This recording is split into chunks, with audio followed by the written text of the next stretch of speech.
reglamenta el uso de cada uno de los tipos de radiación.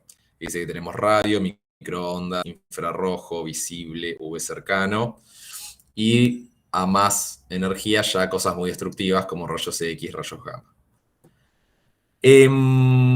Bueno, como recuerdan, nosotros utilizamos radiación, irradiamos muestra y luego analizamos qué sucede con la radiación que queda después, que pasa a través de la muestra, y buscamos obtener información de eso. Nosotros ahora vamos a ver espectroscopía IR, que va a utilizar radiación del infrarrojo. Fíjense en esta escala de energía, que es una radiación de menor energía que la luz visible y el UV. Y como es de menor energía, implica que es de mayor longitud de onda. ¿Bien? Y ya les adelanta acá este gráfico que este tipo de radiación justamente lo que provoca es transición de estados de energía asociados a vibraciones moleculares. Entonces, nosotros sabemos que las moléculas poseen distintos estados de energía. Aguarden un segundo que admito acá. Muy bien. Nosotros nos estuvimos enfocando en los estados de energía electrónicos, que es justamente los que son promovidos por la luz visible y el UV, pero existen también otros estados de energía, como son los estados de energía vibracionales, rotacionales y traslacionales. Como, bueno, acá es lo que vendría a estar graficado en cada uno de estos dibujitos. Ahora, en la espectroscopía infrarroja, nos vamos a concentrar en los estados vibracionales. Cuando hablamos de estado vibracional, nos referimos a una forma específica en la que una molécula puede vibrar en torno a su estado de equilibrio. Entonces, podemos pensar que en el estado fundamental, la molécula va a estar en una configuración estable, donde la energía total es mínima, pero cuando la molécula absorbe energía, puede pasar a estados más altos de energía. La misma lógica que veníamos hablando con los estados electrónicos. Y vamos a introducir el concepto de modos vibracionales. Los modos vibracionales son formas específicas en la cual una molécula se mueve, como puede ser estirándose o doblándose. Y en ese sentido tenemos que pensar a cada uno de los enlaces como se lo modela como un oscilador armónico se le llama. Entonces, un modo vibracional, supónganse en una molécula de 3 carbonos como esta, de 3 átomos, perdón, como esta, podemos pensar distintas formas en las cuales los distintos átomos que la componen pueden mover y como generar como una vibración de alguna forma coordinada, la podemos pensar. Un modo vibracional es una forma específica en la cual se puede mover la molécula en su conjunto. Y acá lo podemos ver con estos dibujitos. Aguarden que dejo entrar. A ver, podemos ver. Acá tenemos este grupo de movimientos, estos modos vibracionales que caracterizarían a una molécula de 3 átomos. La tensión simétrica sería como este movimiento donde, piénselo como un resorte a estos enlaces que vuelven hacia abajo y se estiran de vuelta hacia arriba. De esto es de la misma manera, pero de forma asimétrica. Primero tenemos movimiento acá y luego otro para acá. Acá hay un videito que podemos ver. Pero fíjense que cada uno de estos modos vibracionales describen una forma en la cual la molécula se mueve. Para que me entiendan un poco mejor, porque es un poco difícil. Podemos ver este video.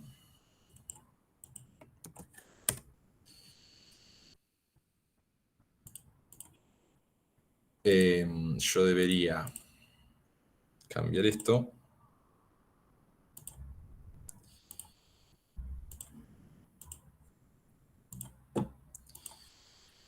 Entonces, ¿ahí pueden ver el video? Sí, sí, profe, se ve. Muy bien.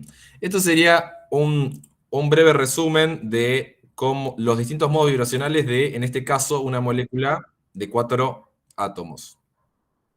Fíjese que abajo tienen lo que sería el número de onda, que es una forma de representar la radiación o la longitud de onda con la cual uno tiene que irradiar para excitar ese tipo de modo vibracional. Fíjense, ahí va de nuevo, es cortito el video. En cada caso tenemos un movimiento distinto de los átomos con respecto a los otros átomos. ¿Se entiende? Cada uno de estos es un modo vibracional. Es bastante sencillo. Se los muestro como para que se entienda más gráficamente.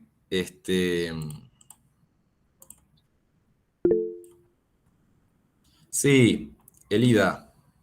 Sí, profe, una consulta. ¿Es esa molécula que se puede mover de distintas maneras o depende, cada molécula tiene distinta forma de vibrar? A ver, por lo general vamos a tener un número de modos vibracionales que va a depender del número de átomos que tenga nuestra molécula. Pero no solo va a depender del número de átomos, sino también de los grupos funcionales que tengan. Entonces, es un universo, digamos. Es como bastante empírico, pero vamos a ver que analizando los espectros IR, como vamos a ver ahora, podemos caracterizar justamente las moléculas en base a estos modos vibracionales de cada una. Pero va a depender de las dos cosas, va a depender del número de átomos como también de los grupos funcionales que tenga. ¿Bien? Gracias, sí. De nada. Acá hay un espectro, ustedes ya saben lo que es un espectro, en este caso está graficado en formato de transmitancia. Están viendo la diapositiva, ¿no? Ahora está bien, ¿se ve? Sí, sí. Bien, bien, perfecto. Entonces, este sería un espectro. Acá no sería de absorción porque está graficado en forma de transmitancia. Pero no se asusten que es lo mismo. Está graficado como porcentaje. Fíjense, la transmitancia sería que nuestro cociente de intensidad de luz transmitida sobre intensidad de luz incidente es el 100%, o sea, nada está absorbiendo mientras está en el 100%, y cuando baja es porque justamente la intensidad transmitida está bajando mucho. Eso quiere decir que nuestra molécula está absorbiendo esa radiación. En el eje X está graficado en términos de frecuencia, no de longitud de onda como estamos acostumbrados, pero es exactamente la misma lógica, nada más que están cambiando, digamos, las unidades de cómo lo estamos graficando. Pero en los casos que vemos picos, en este caso picos hacia abajo, nos indica la radiación, la frecuencia a la cual esa molécula absorbe radiación. Y fíjese que acá están los números, estos números serían justamente las frecuencias a las cuales está absorbiendo la molécula.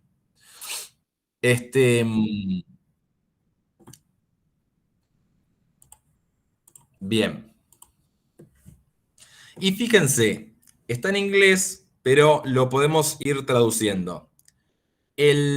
Nos está indicando cada uno de estos picos la transición de distintos modos vibracionales.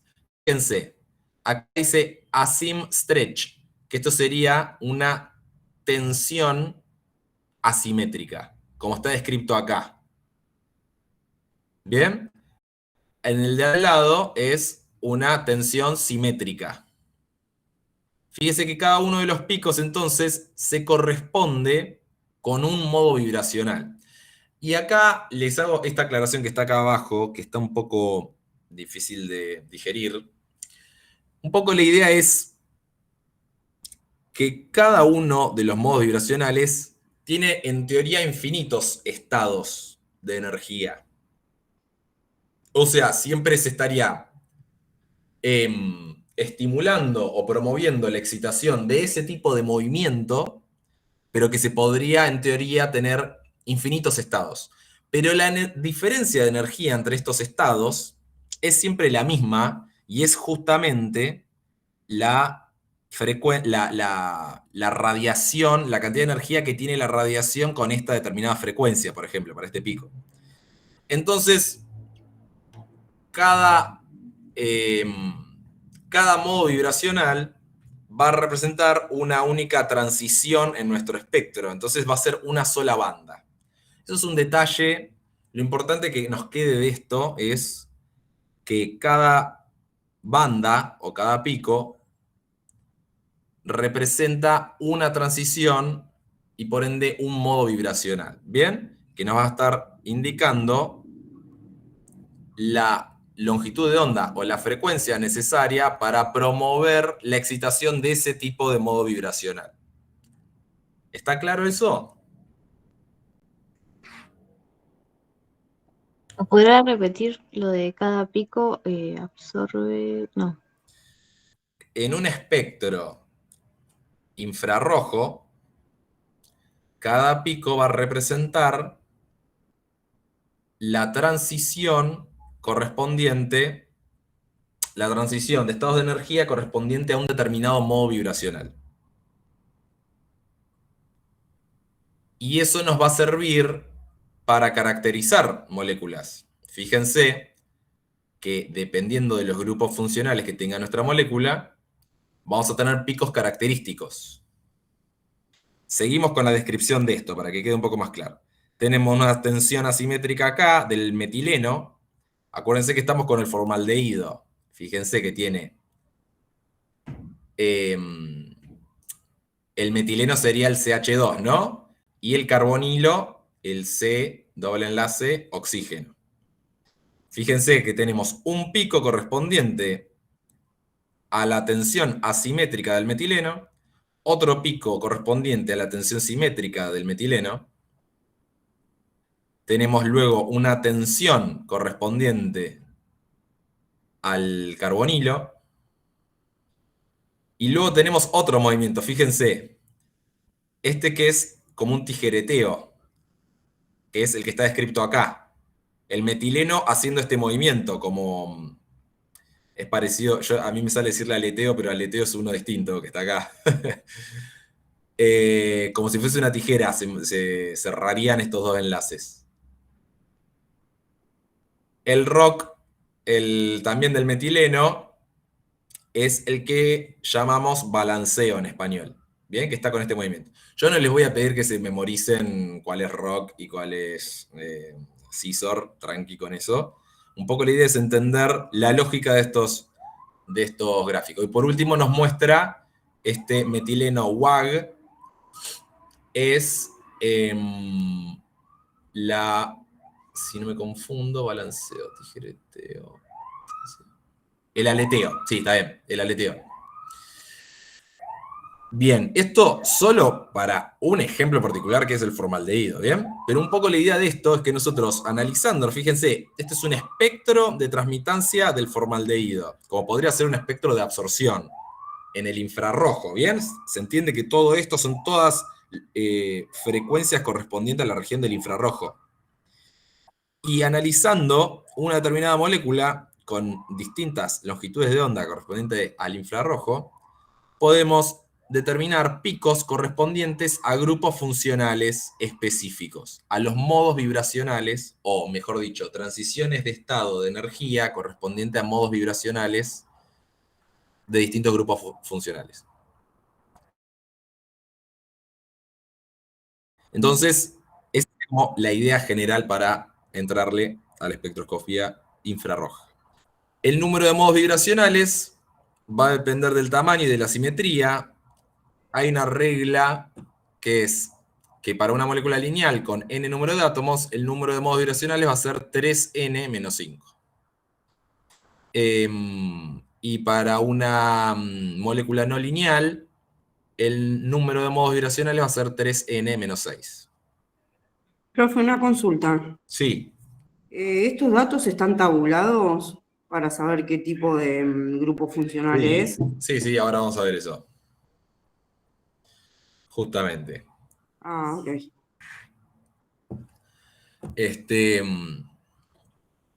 Bueno, como dijimos, las energías de estos modos vibracionales y sus respectivas bandas en el espectro IR va a depender de los grupos funcionales de la molécula.